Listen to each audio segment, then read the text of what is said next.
Zoom out. Oh, he's heavy. He's a heavy boy. Whew.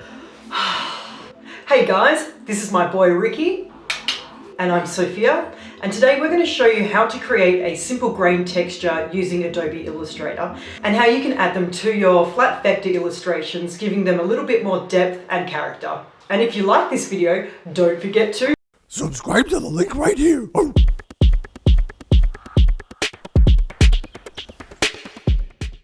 This is a technique I use all the time in my illustrations. I'm a big fan of simplistic color palettes, so this technique helps to make my illustrations pop just a little bit more. One thing to note is that this tutorial uses opacity masks, so if you're unfamiliar with these, you can check out my video which explains what an opacity mask is and how to apply them to your illustrations.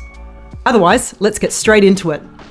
For this tutorial, I will be using these flat vector trees that I created in Adobe Illustrator, which can be downloaded from the link in the description. Otherwise, feel free to use any vector objects that you have created in Illustrator. Make sure you have the gradient and transparency panels open, which you can locate under Window.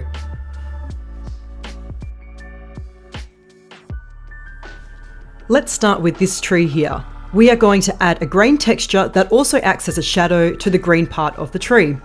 Select the green shape, copy and paste in place, and then change the shape to the color you would like the shadow to be. In this instance, I am using a dark blue. Again, paste in place the green object. With this object selected, go to your gradient panel, and in the drop-down, select a black to white gradient. We now want to apply a grain texture to this gradient. To do this, go to the Effects tab up the top of the window, select Texture, and then click on Grain. The Grain dialog box will appear with a thumbnail of your object with a preview of what the grain will look like.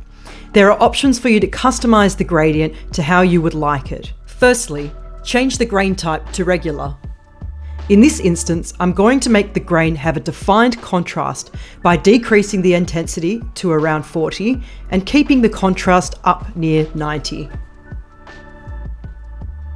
We are now going to use the gradient as an opacity mask for the blue object we created earlier. To do this, copy the gradient and then delete it. Select the blue object and go to the transparency panel.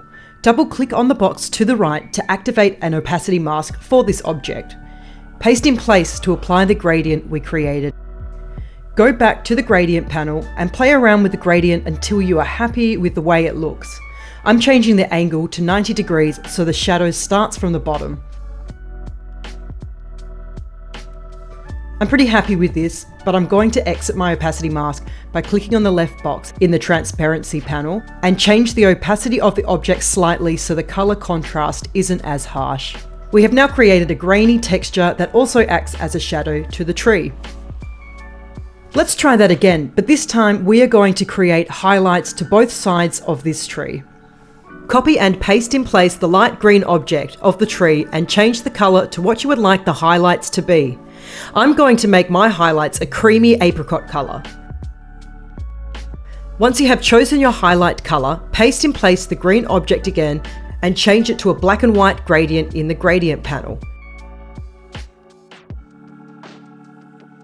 Move the black marker of the gradient into the middle and then duplicate the white section by clicking the left mouse, holding down Option and dragging it over to the other side of the gradient. Apply the grain texture by going to Effects, Texture, and Grain.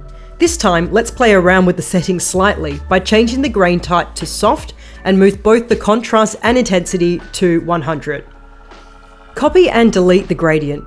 Select the apricot object and double-click on the right box to activate the opacity mask in the transparency panel.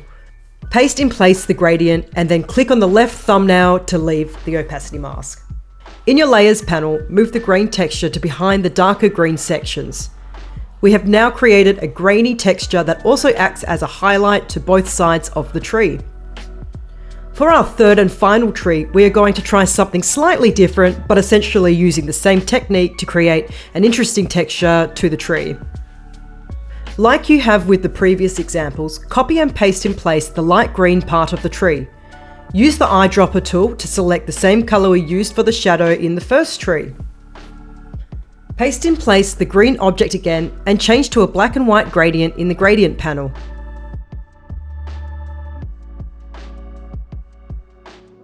Play around with this gradient until you are happy. Apply the grain texture by going to Effects, Texture and Grain. This time, change the grain type to horizontal. Play with the settings until you are happy.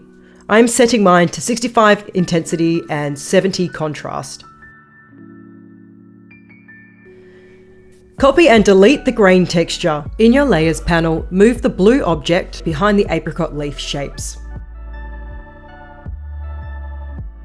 Select the blue object and double-click on the right box to activate the opacity mask. Paste in place the gradient. Click on the left thumbnail to leave the opacity mask. And there you have it, 3 different ways of applying grain textures to your flat vector illustration. Just got to turn the camera on and if you enjoyed this tutorial, we'd love to hear from you in the comments. And if you love all things illustrations, don't forget to subscribe to the link right here.